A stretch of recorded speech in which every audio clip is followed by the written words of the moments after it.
Germano Campos Entrevista. Começa agora na RDP Internacional.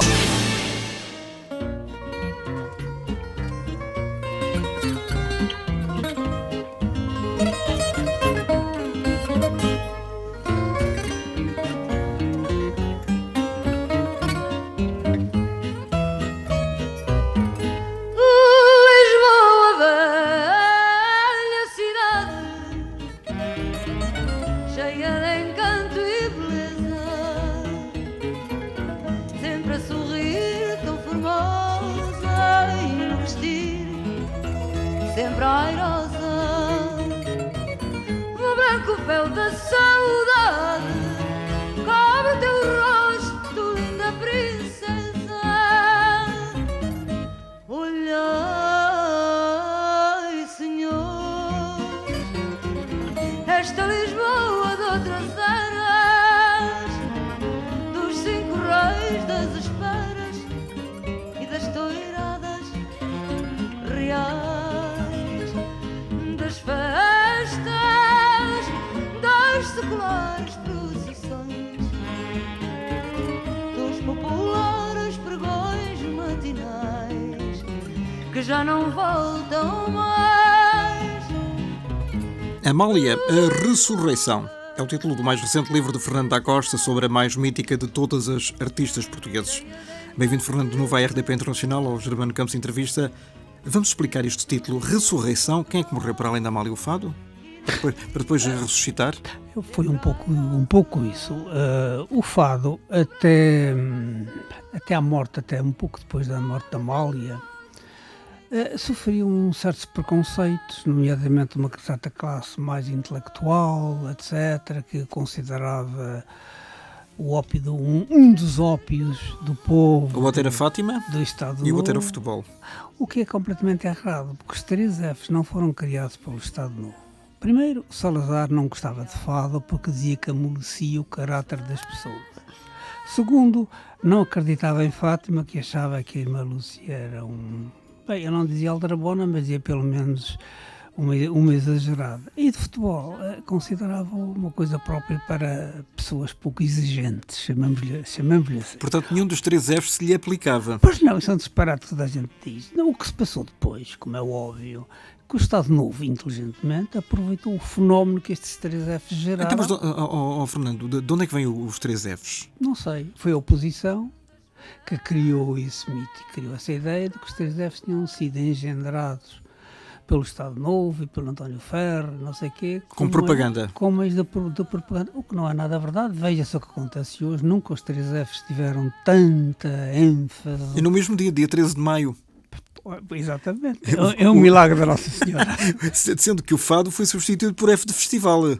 É uma variante, mas não por uma Amália. A questão de ressurgimento acontece quando o fado é aceite como património material da humanidade. Isso é o primeiro passo. Isso aconteceu só porque existiu a Amália. Se ela não tivesse existido, é evidente que a própria Amália me dizia que se eu não tivesse existido, o fado se calhar já não existia hoje. Bom, como ela existiu, felizmente, como existiu o reconhecimento mundial, universal, pelo fenómeno que foi a Amália, e a Amália foi das maiores cantoras do mundo dentro do século XX, as pessoas começaram a interessar-se outra vez por isso. Entretanto, dá-se um fenómeno que para mim é muito curioso, que é a juventude, que até aí praticamente não ligava ao fado, começa a interessar-se pelo fado, a descobrir o fado, surgem imensos cantores e compositores, etc. E há uma revitalização do fado. Por outro lado ainda, mercê do trabalho extraordinário do Frederico Santiago, que é um jovem que teve acesso e tem acesso aos arquivos da Valentim de Carvalho. Aos inéditos, não é? É exatamente. Ele descobriu uma série de inéditos da Amália, bobinhos, grandes bobinhos, estavam para lá um pouco esquecidas, etc. E fez um trabalho, está a fazer um trabalho notabilíssimo de recuperação, de ordenação, de montagem desses inéditos que estão a sair e estão a revelar uma outra Amália, de maneira que a sucessora da Amália acaba por ser a Amália. Ela própria. Acaba por ser ela própria, que é um fenómeno muito curioso e muito expressivo. Ora, isto tudo está a encaminhar-se para daqui a 3 anos se comemorar o centenário do nascimento de Amália, que é em 2020. Portanto, E daqui a 2, os 20 anos do seu desaparecimento. Exato. Exatamente, porque ela morreu em 1999, no dia 6 de outubro. Antes de falarmos da Amália Ressurreição, deixa-me perguntar-te, de onde é que vem a tua primeira ligação profissional com ela? Muito simples, eu trabalhava numa grande agência internacional de notícias, que normalmente fornecia informações de Portugal para o estrangeiro, para o mundo inteiro. Anos 60? Que era a Europa Press, em meados dos anos 60. Foi quando O que é que interessava aos estrangeiros de Portugal? Nessa altura interessava o Eusébio, o Matateu, o Otto Glória, era esse grupo de... Tudo futebol? Do futebol, interessava a Amália, como é evidente, e interessava sobretudo a vida, o cotidiano daqueles aristocratas, ex-reis, príncipes, etc., que estavam radicados e exilados no Estoril, de maneira que... O rei Humberto de Itália, por exemplo. De Itália, por exemplo, e sobretudo o conde de Barcelona. O pai do Juan Carlos. O pai do Juan Carlos, que eu conheci também ali, etc. Isso levou-me a eu frequentar com esses três ambientes. Os dos aristocratas, o da Amália e os do Eusébio, de quem eu era muito amigo. Eu gostava muito dele, mas com uma condição, não falávamos de futebol, que não percebo nada de futebol. Falávamos da África, porque era de Moçambique, eu era de Angola. E foi assim que eu comecei a conhecer a Amália. Isso foi na meada da década de 60, até porque sempre tive uma adoração pela Amália, desde criança. E isso para mim sempre foi muito gratificante. Depois descobri que a Amália era um ser extraordinariamente inteligente.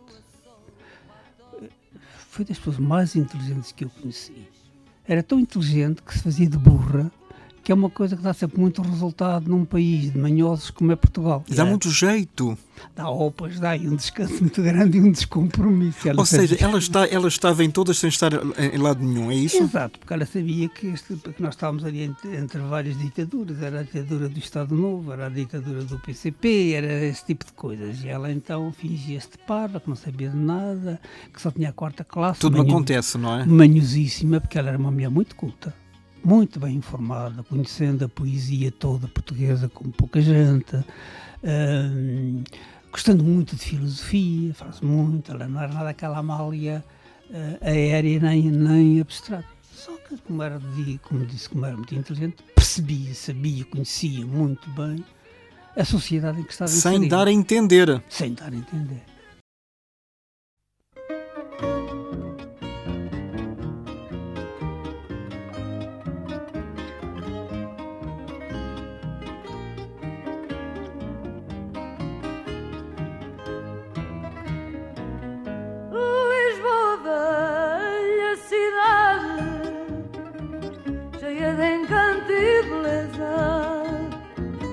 Sempre a sorrir tão formosa e no vestir sempre airosa. No branco véu da saudade cobre o teu rosto, linda princesa. Olhai,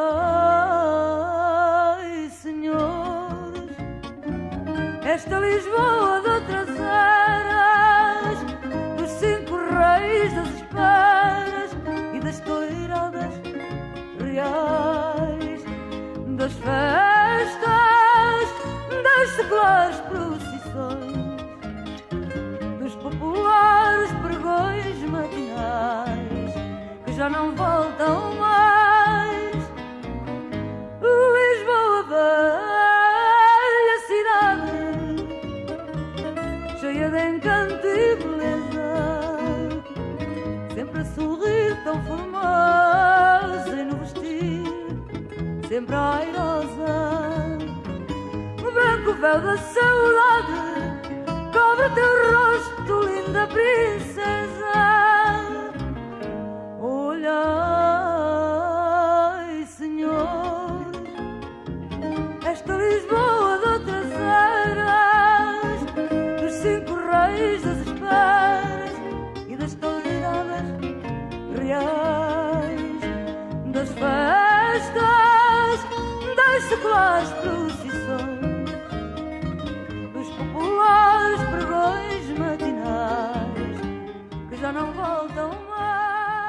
Ela teve 3 fases importantes. Numa primeira fase, ela não sabia que sabia.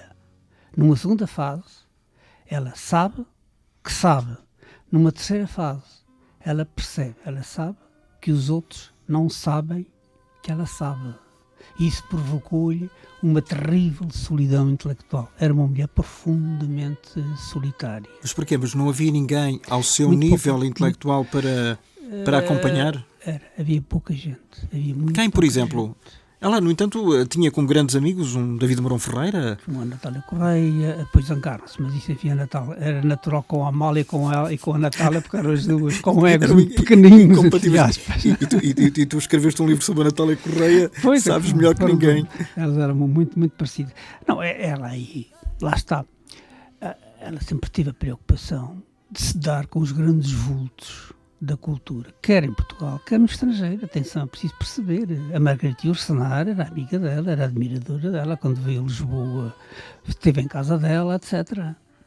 Não, ela isso tinha esse aspecto, que ela sabia que tinha uma ânsia muito grande de aprender.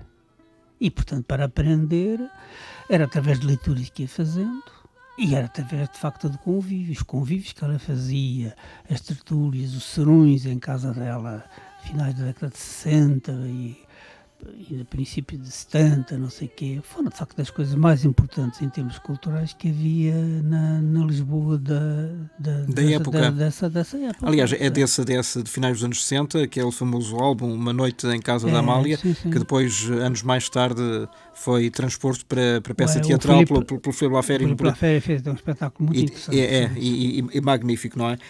Ela... Não, se calhar há pouca gente que saiba disto. Ela foi muito injustiçada a seguir ao 25 de Abril, mas ela chegou a ser vigiada pela PIDE. Isso é um fenómeno interessante, porque a Amália era idolatrada pela direita e pela esquerda, por capitalistas e por comunistas, por judeus e árabes. Costuma-se dizer que não é bom um consenso, mas ela tinha isso. Ela tinha esse consenso, por intelectuais e por pessoas absolutamente muito, muito simples. Por exemplo, ela fazia esta coisa extraordinária, ali no Médio Oriente. Reunia no mesmo teatro israelitas e árabes, que estavam absolutamente extasiados a ouvi-la. No Líbano, onde ela teve êxitos extraordinários, uma vez, um grupo de guerrilheiros não fez um atentado terrorista porque o chefe do grupo a adorava e ela estava lá a cantar e não fizeram esse atentado. Só fizeram esse atentado depois dela sair? É possível. Olha, boa pergunta. Não sabemos, pois houve tantos atentados que é natural. Mas durante o tempo em que ela lá esteve, houve tréguas? Houve tréguas durante o tempo em que ela esteve a atuar ali no Líbano. De maneira que isso metia um bocado de confusão na cabeça dos polícias, que era tanto da PIDE, como da KGB, como da CIA, como da Mossad. Porque, por exemplo, ela faz uma turnê, um êxito espetacular quando vai à Rússia. E isso pôr imediatamente como suspeita da CIA, que a passou a seguir completamente. Como perigosa comunista? Não sei, ou pelo menos não de confiança. Porque ela depois sabia, as polícias sabiam das ligações que ela tinha com o mundo intelectual, com o mundo de esquerda, etc. É por isso que eu achei muito estranho que a seguir ao 25 de Abril, uma parte dessa esquerda tenha-se virado contra ela e tenha feito as maiores ignomínias em relação à Amália. Amália, quis Deus que fosse o meu nome. Amália. Alexander Trofimovich, diretor da maior sala de concertos de São Petersburgo, ex-Leningrado, manda ligar o esquema da luz que se usou neste palco em maio de 1969. Quando a cidade ficou abalada por um milagre de nome Amália.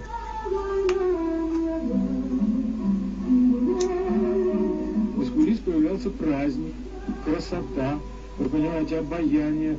Я не могу передать эти ощущения, они поэтому не остались в памяти. 8 concertos em Leningrado, 2 em Moscovo e mais 3 em Tbilisi, Erevan e Baku.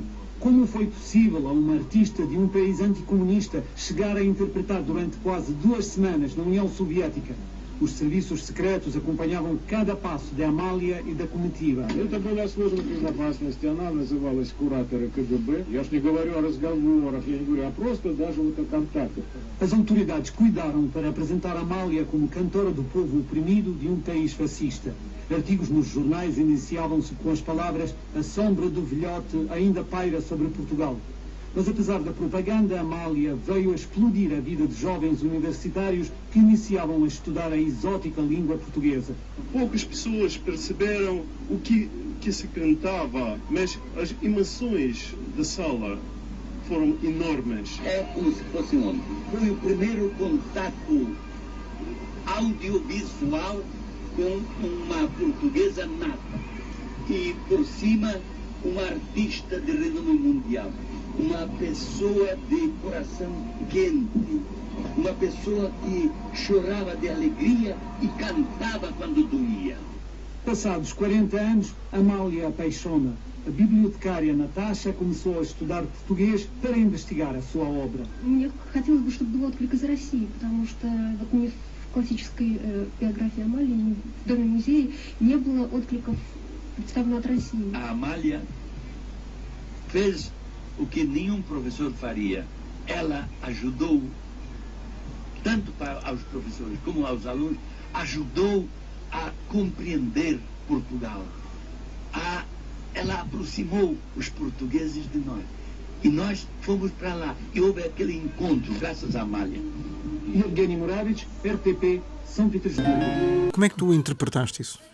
Isso é um fenómeno que acontece com as revoluções. As revoluções, ou os revolucionários, ou o novo regime que se vai instalando, costuma normalmente, ou precisa, não sei, de destruir os símbolos do regime deposto. Ora, a Amália era um símbolo do Estado Novo, embora a Amália não foi criada pelo Estado Novo. A Amália é criada por Portugal, com muitos outros grandes vultos que sofreram, apanharam por tabela por causa disso e que estavam inocentes e, quer dizer, não havia razão para tal, porque uma coisa é isso, essas pessoas estão ao serviço da cultura portuguesa. Era mau pertencer a Portugal?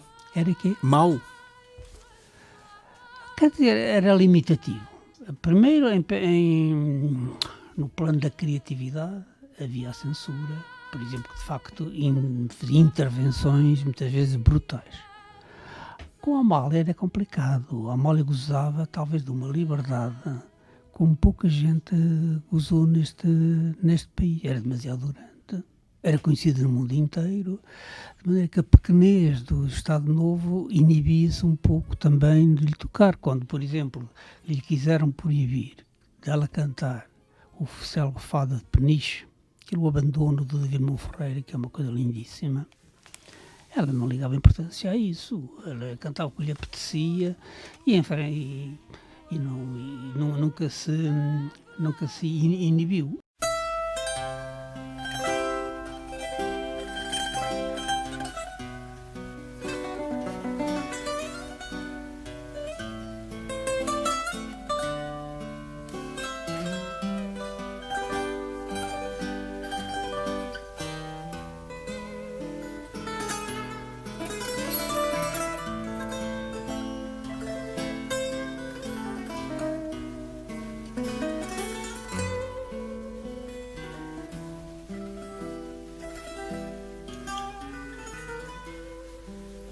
Por teu livre pensamento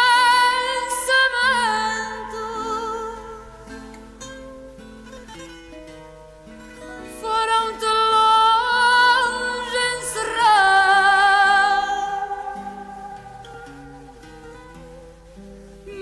Por teu livre pensamento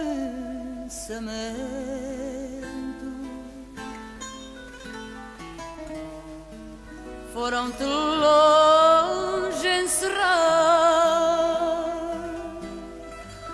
tão longe que o meu lamento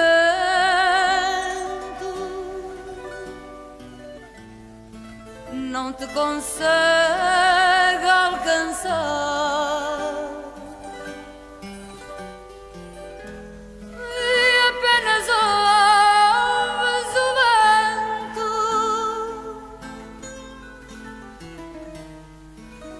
e apenas uso o mar.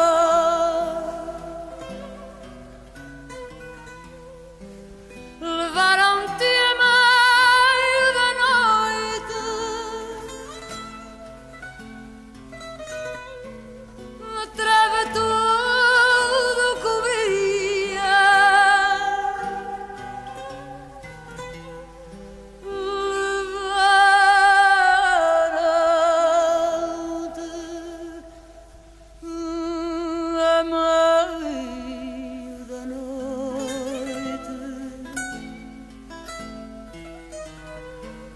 A treva tudo cobria.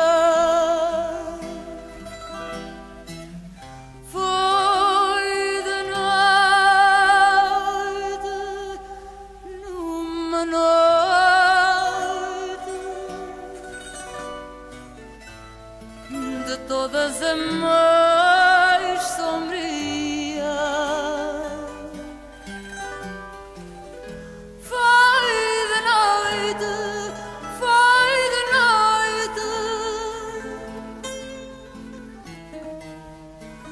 e nunca mais se fez dia.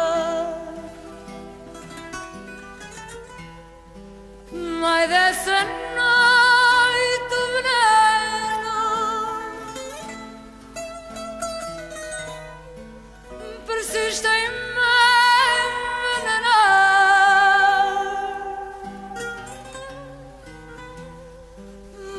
Ai dessa noite o veneno persiste em me envenenar.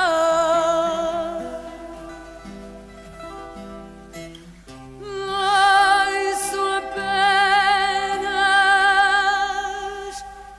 o silêncio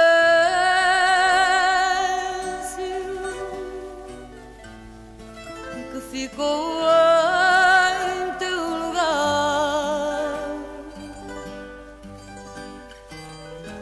Ao menos ouves o vento,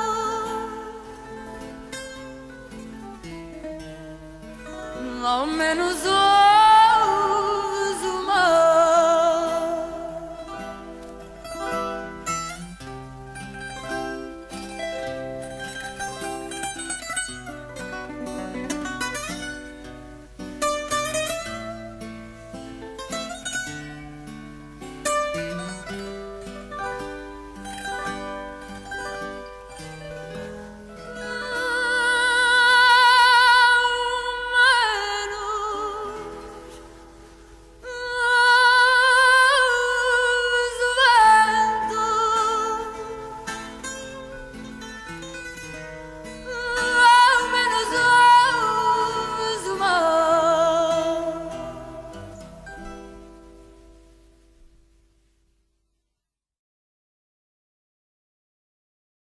Aliás, a Amália, é preciso dizer, foi das primeiras pessoas a cantar contra a guerra colonial, quando canta o folclore da Beira, a Senhora do Livramento, que é uma rapariga que vai pedir a Nossa Senhora para livrar o namorado e ir para a sorte e para a tropa. É das primeiras pessoas a cantar contra a opressão da polícia, que é esse fato. Que é esse fato do David, que é o abandono, que é um indivíduo que é preso para Peniche. E ela canta isso, quer dizer, portanto... E cantou em público. Sempre cantou em público, porque ela gostava muito desse fato, que é realmente lindíssimo. Fazia-se de sonsa, depois dizia, não sabia que isso era político, pensei que era uma coisa de amor. De amor, não é? Toda fita dela, como é evidente. e era um pouco este ser que foi navegando, porque era complicado nessa altura as pessoas exprimirem-se, não é? Porque tínhamos, de facto, como depois ela sofreu um bocado as inibições da censura do Estado Novo, que nunca ligou grande importância. Aproveitou-se dela, como quase todos se aproveitaram. Não foi nada beneficiada pelo Estado Novo, como também muitos dizem, não foi. Quer dizer, o António Ferro proporcionou-lhe, mas o António fez isso por inteligência. Percebeu que tinha um potencial, um diamante entre mãos e tentou aproveitá-lo, como é óbvio. Pronto. Mas ela normalmente não se deixava influenciar nem manipular. Lembro um caso muito curioso que houve em Santiago de Chile, depois do Pinochet ter dado o golpe. Ela estava a atuar lá, e então o Pinochet... Estamos a falar em 73. O golpe do Pinochet foi em setembro de setembro. Depois, exatamente, foi pouco depois disso. O Pinochet, de acordo com o embaixador de Portugal no Chile, nessa altura, organizou uma festa grandiosa em honra da Amália, que é uma maneira de a cumpliciar. Partiu daquele princípio errado de que ela apoiava o regime, aquelas tretas. E não disseram nada a Amália. No final do espetáculo, quando o embaixador vai ao camarim dela para dizer: então, Amália, agora vamos à festa. Ela, que festa? E quando lhe explicam o que ela fica indignada e não vai, porque ela sabia que o Pinochet tinha mandado assassinar muitos cantores de quem ela era amiga, etc. Portanto, não foi.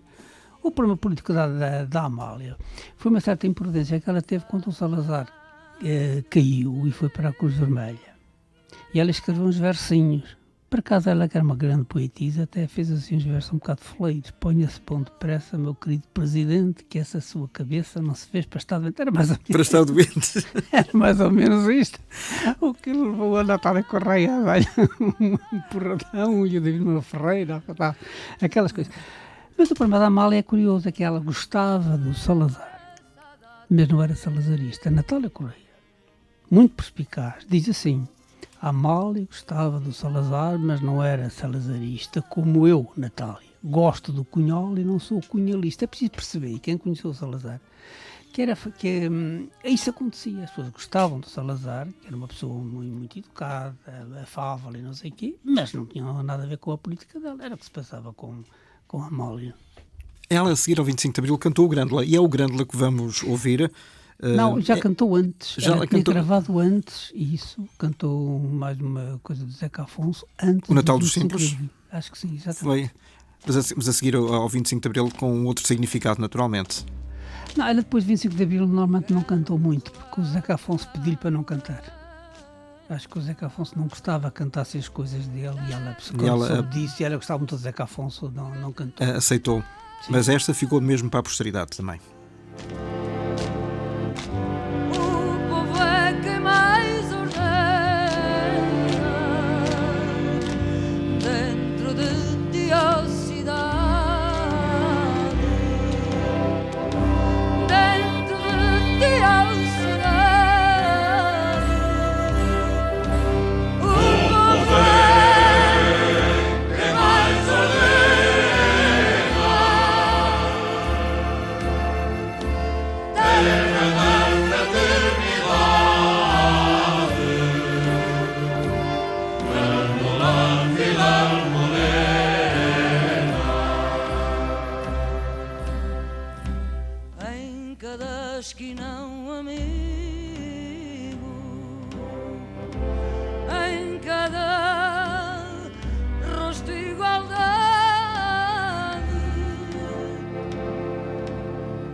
Já está uma versão do Grândola Vila Morena. Sim. Se calhar há pouca gente que poderá não conhecer esta versão, uma criação do Zeca Afonso. Há muita gente hoje em dia, Fernando, que fala da Amália sem nunca a ter conhecido.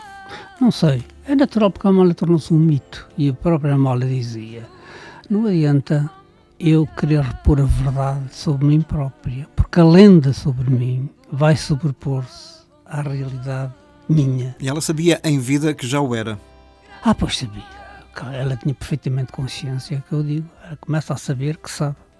Ela tem consciência perfeita do seu valor, da sua excepcionalidade, da sua genialidade.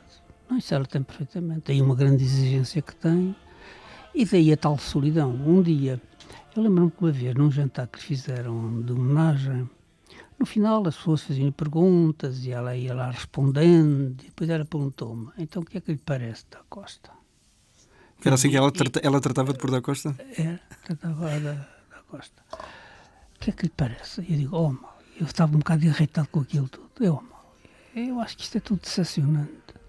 Como é que uma pessoa, com o seu estatuto, diz as banalidades que diz? Ela ficou um bocado séria e disse-me assim, mas eu nunca disse a verdade sobre mim. Porque se fosse dizer os outros não entendiam. Dava muito trabalho. E agora já não vale a pena. É porque ela tinha isso é um fenómeno muito interessante que, por exemplo, o psiquiatra Eduardo Luís Cortesão falava sobre ele no Botequim. Ela atingia tais alturas no mistério, quando levantava voo, aquele golpe de asa que ela tinha. Era projetada para zonas do indizível que a aterrorizavam. Percebia que estava a tocar algo muito grande. De maneira que depois tinha necessidade de se rodear de pessoas muito ligadas à terra, para enraizarem, para acalmarem, sobretudo para isso. Mas estamos a falar, para aquietarem. Mas estamos a falar em termos de intelectualidade? De tudo. Isto não pode ser racionalizável. Eu acho que isto é mais... É inclassificável, não é? Não se sabe. Aliás, o próprio Eduardo Luís Cortesão chamava-nos a atenção dizendo uma coisa muito interessante. O que valeu a mal é que os fatos são curtos. Se ela tivesse a duração de uma ópera, ela tinha enlouquecido ou tinha morrido quando estava lá lá em cima, nessas alturas. Aliás, havia uma cantora egípcia da altura da Amália, que era a Kalsum, cuja cada canção dela realmente demorava uma hora e picos, não é? As coisas árabes demoram imenso tempo. Eu recordo-me de uma história, só para fazer uma pequenina derivação, quando uma vez ela foi cantar ao Olympiade de Paris, o Bruno Cocatrix, o proprietário, perguntou-lhe, então, mas quantas canções é que a senhora vai cantar? Eu vou cantar 3. Isto em 10 minutos está acabado o espetáculo. Bom, efetivamente demorou 3 horas e o problema é que ela bisou. Pronto. houve essa, e a Amália sabia efetivamente do valor que tinha. Sabia. E do aproveitamento político que se fez da figura dela. Que se tentou fazer. Isso foi uma certa surpresa a seguir ao 25 de Abril. Ela nunca esperou que houvesse uma reação daquele tipo em relação a ela. Mas sobretudo que é da esquerda, dos comunistas? Eu não sei muito bem quem é que foi, mas foi um bocado isso. É tal história, era o símbolo que estava mais à mão para bater no antigamente, para bater nos valores de outrora. Reparem que até o próprio Camões, o próprio Fernando Pessoa, etc., foram atacados por serem imperialistas e serem nacionalistas, aquele tipo de coisa, aquelas parvoíces que se geraram, mas pronto, acontece. Agora, o que é curioso foi a reação da Amália. Quando muitos amigos lhe diziam que ela não precisava nada do mercado português para viver, como devem saber, diziam, Amália, vai lá para fora e afaste-se disto, deixe passar. Ela não. Ela arregaçou as mangas, atirou-se ao combate e fez turnês pelo país inteiro, cantando em condições absolutamente ignominiosas, sofrendo sabotagens, insultos, etc. Mas foi que ela era uma lutadora e muito corajosa, enfrentava tudo para dar a volta. Aliás, no filme da Amália, do Bruno de Almeida, vê-se que há uma determinada sequência em que ela está a cantar e a Amália rua, a Amália vai para casa. Sim. As pessoas não tinham a noção, efetivamente. Eram pequenos grupos, mais ou menos, que faziam isso, como é óbvio. Depois aí houve um silêncio que eu acho que foi indecente da parte de muitos intelectuais que tinham altas responsabilidades. E da própria rádio na altura também, da televisão. A própria televisão na altura, a RTP, proibiu-a quase de ir aos seus programas. Sim, e não passou um programa que ela gravou, todo esse tipo de... Porque está inédito ainda? De coisas. Eu não sei. Se não está apagado, ainda não terá sido transmitido. Deve estar apagado. Não sei. E, portanto, pessoas que sabiam que eram visitas de casa dela, que eram pessoas ligadas a movimentos que ela ajudou, nomeadamente o Partido Comunista, e que silenciaram e que deixaram esta indignidade. Antes do 25 de Abril. Claro, mas é verdade, ou é mito, Fernando, que ela ajudou monetária e financeiramente presos políticos do PCP? Ela ajudou pessoas vítimas de algo. Quando lhe apresentavam um caso de pessoas que estavam em situações das prisões políticas, de penúrias e tudo, como é evidente, ela tinha um grande valor, ela tinha na liberdade um valor supremo. Portanto, pessoas que estavam a ser vítimas de falta de liberdade e tudo, ela ajudava independentemente disso. Ela ia abrir uma gaveta onde tinha as notas, tinha para algum dinheiro metido em gavetas, tirava um punhado de notas e entregava. Sem contar. Pois ela não contava, ela nem sabia contar o dinheiro. Ela sempre foi explorada toda Mas porquê? Por empresários? Por tudo. Acho que sim. Toda a gente se aproveitava. Percebiam que ela era muito aérea nessas coisas e tentavam. Por exemplo, muitos empresários cobravam, tinham um cachê X e só lhe davam 1/3 do cachê e metiam ao bolso 2/3 do cachê. Por exemplo, isso era quase normal. E porquê é que faziam isso? Mas ela tinha um agente. Pois, não sei, não sei, isso é um campo que eu não tenho grandes elementos, nem estou muito interessado em entrar por ele. Mas isso acontece, não é? Quando há uma galinha de ovos de ouro, é evidente. Exatamente. Que os outros à volta... É muito apetecível, não é? É muito apetecível ir arrecadando uns ouvidos. Exatamente. O que é que te interessou exatamente nesta Amália, a ressurreição? E precisamente esse fenómeno. A Amália...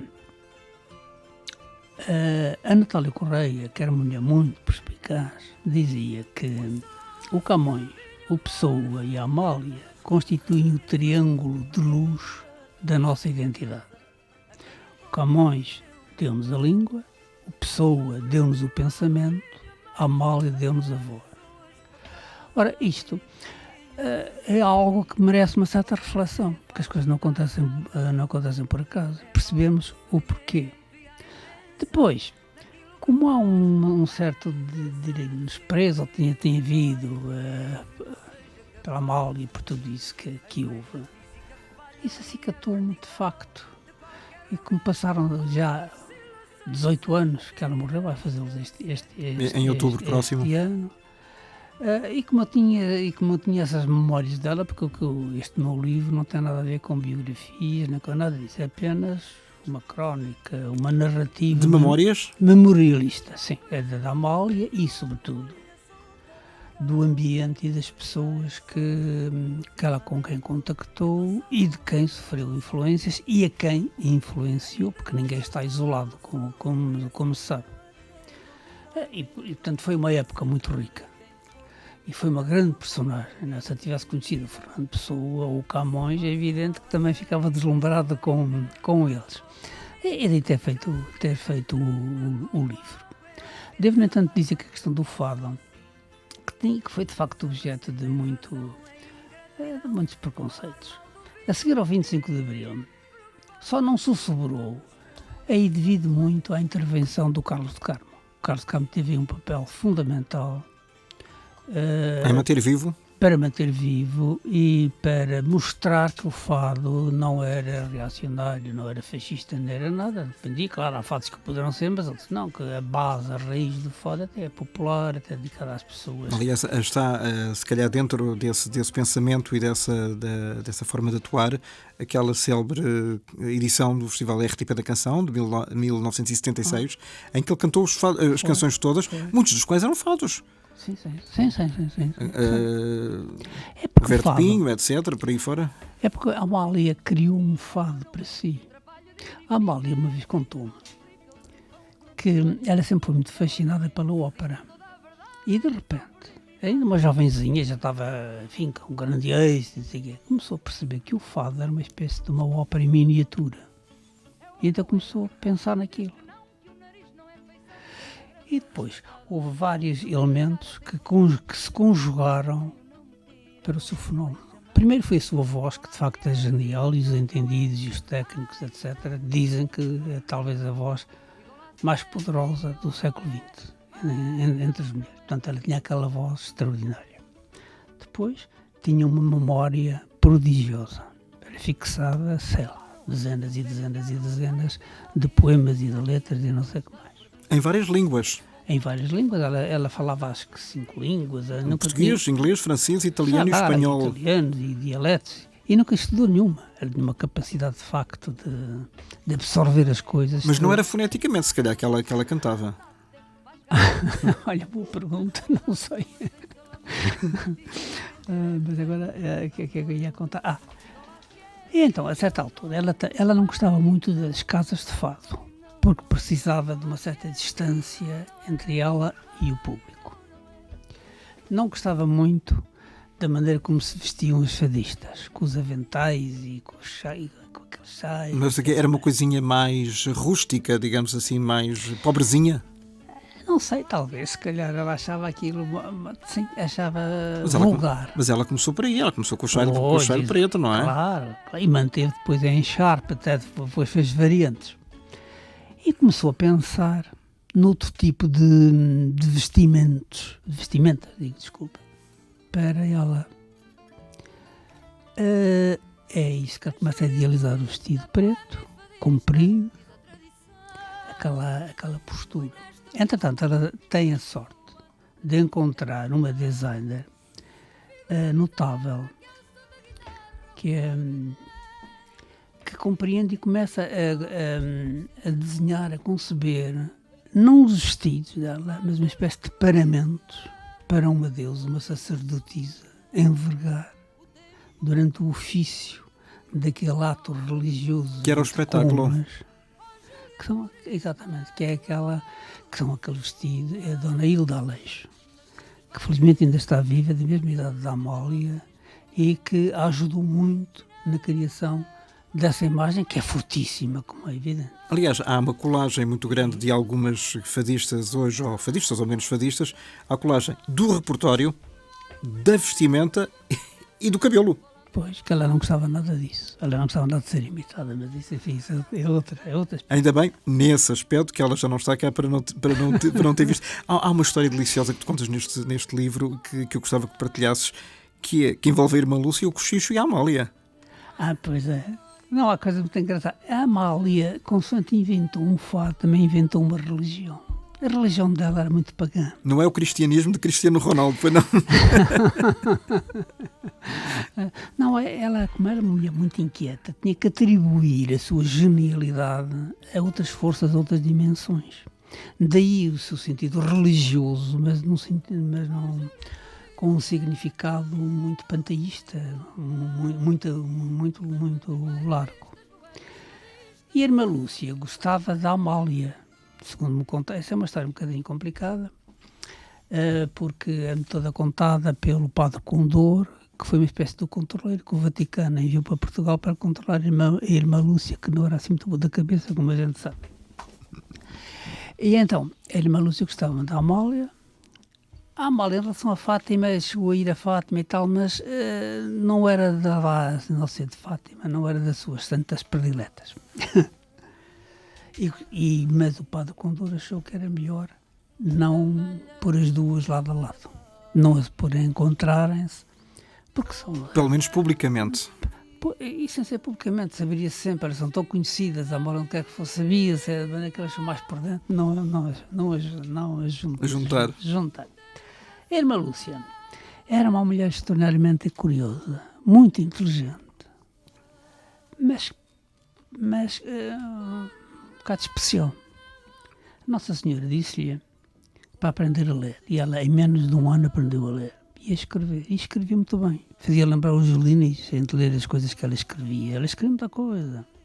E a certa altura dava-lhe a mania de escrever cartas que mandava o Américo Tomás a pedir-lhe para proibir os biquínis nas praias, o Augusto Castro a pedir-lhe para proteger os cãezinhos e os gatinhos abandonados. Assim ele fazia isso. Só que essas cartas, por acaso essas duas saíram. Essas cartas, havia a censura do convento, que lhe retirava as cartas e as destruía, ou as guardava, não sei bem aquilo que é que lhe faziam. Essa da Amália não chegou a sair do convento. Ficou lá. E essa da Amália, ela pedia à Amália para não cantar o cochicho da menina, porque não era próprio de uma pessoa cristã como era a Amália e a grande cantora. Até que, a certa altura, a Nossa Senhora apareceu à irmã Lúcia e não sei se foi aparição ou se foi visão, isso as coisas ultrapassam, não entra por aí, e disse-lhe, ela sofria um bocado mal, tinha problemas de vista, para arranjar uma máquina com um ecrã muito grande para escrever. E ela contou ao Padre Condor. E o Padre Condor começou a pensar, isso é um computador. E isto numa altura em que ainda não havia computadores em Portugal, havia muito pouquinhos, mas ela foi uma precursora dos computadores em Portugal, a irmã Lúcia. Há muito pouca gente que sabe disso, não é? Pois, há muito pouca gente que sabe o outro lado das coisas, foi sempre a mim o que me interessou, foi claro, o outro lado das coisas. Da moeda. O Padre Condor lá contactou uma empresa internacional, acho que holandesa, não sei o que foram ao convento e instalaram o computador. A irmã Lúcia era muito inteligente, aprendeu logo a manejar aquilo e manipular o computador e entretinha-se agora a escrever ali no computador horas a fio. E eu perguntei ao Padre Condor, mas ó, seu padre, porquê é que esteve com essa mensada toda? Não dá a vir o computador e instalá-lo na sala. E ele, que era um homem com sentido de ironia, muito engraçado, diz-me assim, porque o computador tem uma tecla maravilhosa, o delete. De maneira que ele, quando ia lá controlar a irmã Lúcia, e o delete apagava tudo que ela escrevia. Incluindo as críticas ao cochicho, não é?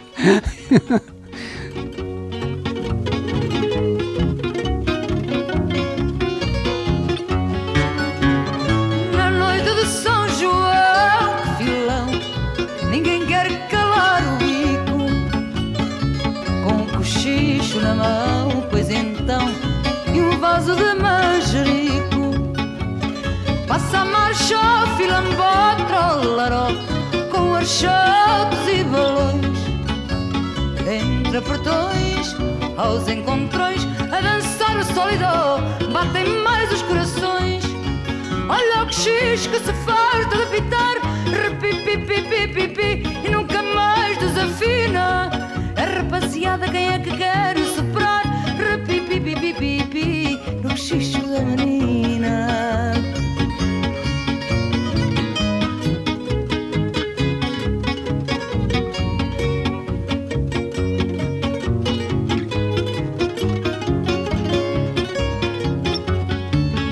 Um papo seco, liru, capiru, por maldade ou por capricho, ao ver-me na rua só o pató, quis agarrar-me o cochicho.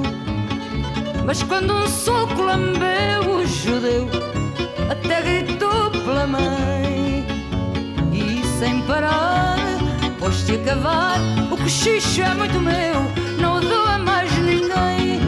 Olha o cochicho que se farta de apitar, repipipipipipi, e nunca mais desafina.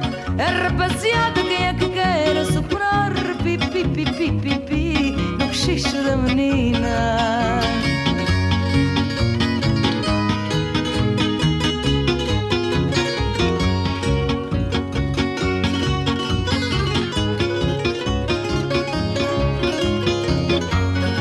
Olha o cochicho que se farta de apitar, repipipipipipi, e nunca mais desafina.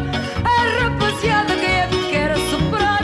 Repipipipipipi, no cochicho da menina. Bom, era esta música que não era particularmente do agrado da irmã Lúcia. Bem, aqui para nós a irmã Lúcia tinha razão, isto é um bocado para o foleiro. Mas ela cantou, por exemplo, canções do Carlos Paião, não é? Aquela do Extraterrestre. Mas essa é muito engraçada. Sim, mas numa altura em que ela estava, de facto, na mão de baixo. Pois ela fazia isso, quando estava na mão de baixo, refugiava-se nas coisas alegres, nas flores, nas cores, nessas coisas muito terra a terra. Mas deixe-me agora acrescentar um bocadinho, não completei. Portanto, depois da voz, depois das vestes, surgiu os poemas. A Amália sempre foi uma mulher muito inquieta. Aliás, que a característica número 1 dela, e que explica a sua excepcionalidade, é a inquietação que ela sente. Era por isso que ela se quis suicidar nos Estados Unidos? Ela passou a vida a querer suicidar. É por isso, esse apelo à morte, essa relação... Mas esteve mesmo quase a patinar, digamos assim. Acho que sim, não sei muito bem, mas acho que sim. Que, não estamos, peço desculpa da expressão, mas é aquela que me ocorre neste momento. E depois antes disso tinha tomado veneno em criança, ela tinha uma ligação muito forte em relação à morte. Porque é o que ela dizia, enquanto as pessoas não souberem o que acontece depois de morrer, nada tem sentido, a vida não tem sentido. Não, e é uma verdade, lá está a costela de filósofa que ela funcionava. Mas, entretanto, a atração que ela tinha pela grande poesia. E vê-se o esforço que ela vai fazendo para cantar os grandes poetas. Até que lhe aparece também outro gênio, que é o Alain Ullmann, e que ele leva a cantar Camões. Francês. Não, ele é português. Ele é português, o Alain Ullmann? Nascido ali no Dafunda, a família dele que é francesa. Mas ele veio de França, ele não vivia em Portugal. Ou não, vivia? Andava cá e lá, até porque o tio tem aquela editora muito célebre em França que publicou o livro de Mário Soares, de Portugal Amordaçado, etc. Não, andava entre os dois, andava entre os dois países. Entre os dois países. E o Alain Ullmann percebe a genialidade desta mulher. E como é um grande apaixonado... Olha, Fernando, se calhar percebe porque não vivia cá. Se calhar pode ter sido... É possível, não sei, mesmo cá houve muita gente que percebeu a genialidade. Foram poucos, mas a maior parte dos portugueses não se apercebeu, ainda hoje, desta mulher, do valor universal desta mulher, que é um dos grandes valores do século XX, da cultura mundial. É preciso entender isso. E então adapta e leva a cantar Camões. E normalmente aquela composição do Erros Meus, Má Fortuna, Amor Ardente, que tem um verso espantoso que é: errei todo o discurso de meus anos. Isto tem uma atualidade espantosa, sobretudo hoje para nós, que erramos o nosso discurso dos nossos anos. E essa composição, que eu considero talvez o cume da poesia e da música e do canto português, uma coisa extraordinária, catapultou-a e impô-la, de facto, como um ser extraordinário. Daí eu ter sido até muito mal recebido. Eu lembro perfeitamente das polémicas que houve nos jornais, de muitos intelectuais dizerem que era um sacrilégio ela cantar Camões e não sei, disparates completos, porque ela própria dizia: mas Camões para mim é o maior autor de fatos que nós temos. Sem o saber. Sem o saber. Pais, eu não sei que tipo de fado havia no tempo de Camões. Não havia fado. Não havia fado. Não havia fado com a forma como pelo menos da forma como nós o conhecemos. Fernando, nós temos uma rádio, a Rádio Amália, temos um espetáculo, o maior espetáculo de sempre de um musical português, que é o musical Amália, que está agora numa nova versão. Temos o Prémio Amália, de fado, etc. Há muitas, e todos os anos praticamente surgem livros ou gravações inéditas da Amália. Tu temes que daqui a 2, 3 gerações a Amália deixe de ser conhecida?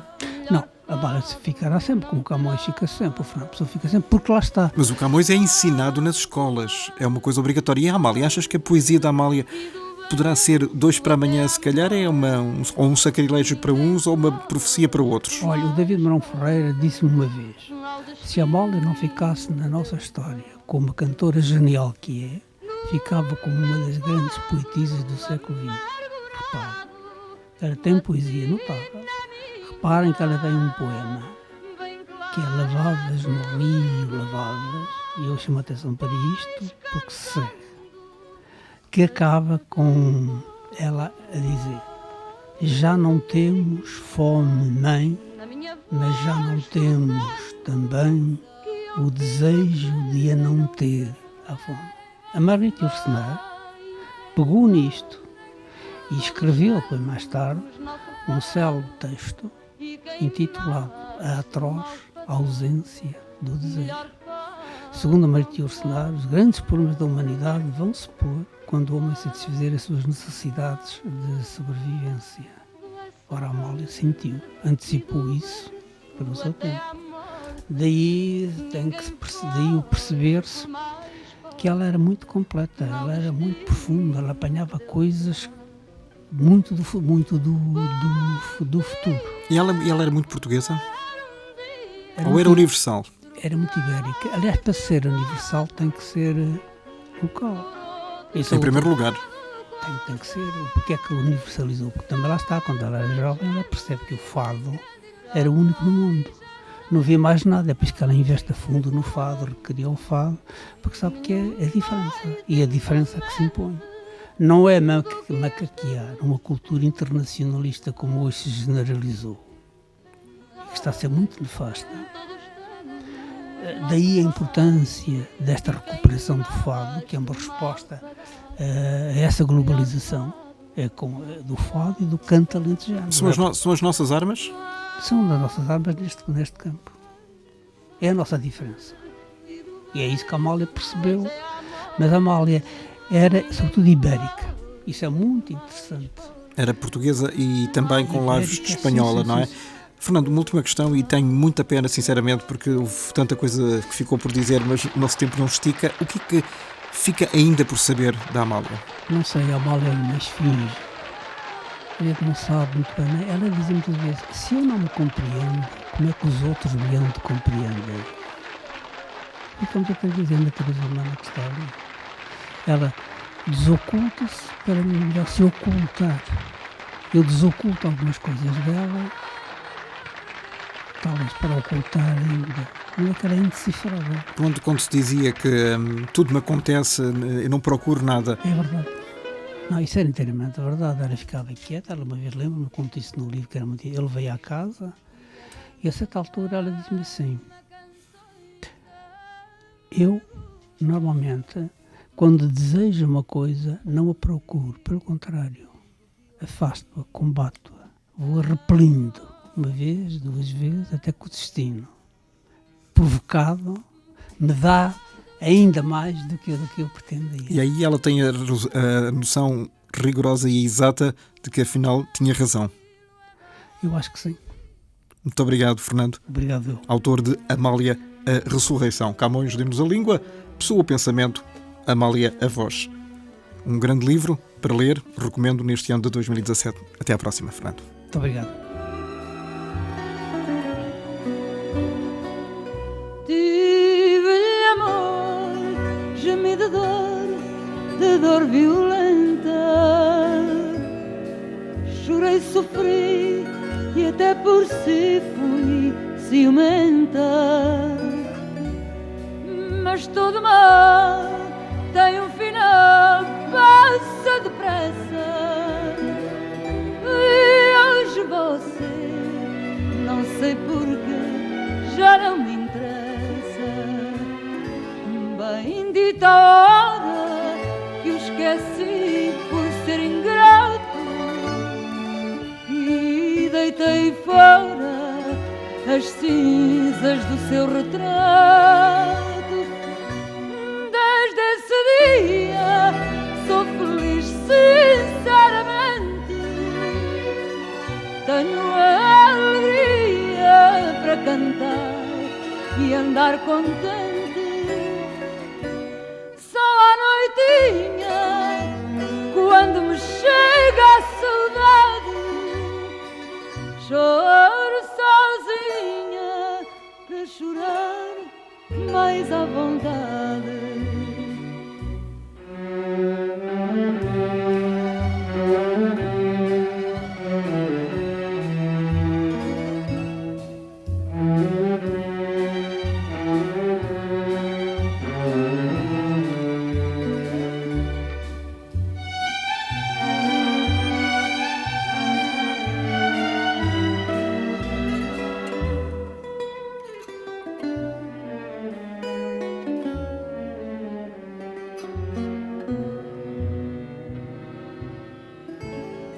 Bendita a hora que o esqueci por ser ingrato e deitei fora as cinzas do seu retrato. Desde esse dia sou feliz sinceramente. Tenho a alegria para cantar e andar contente.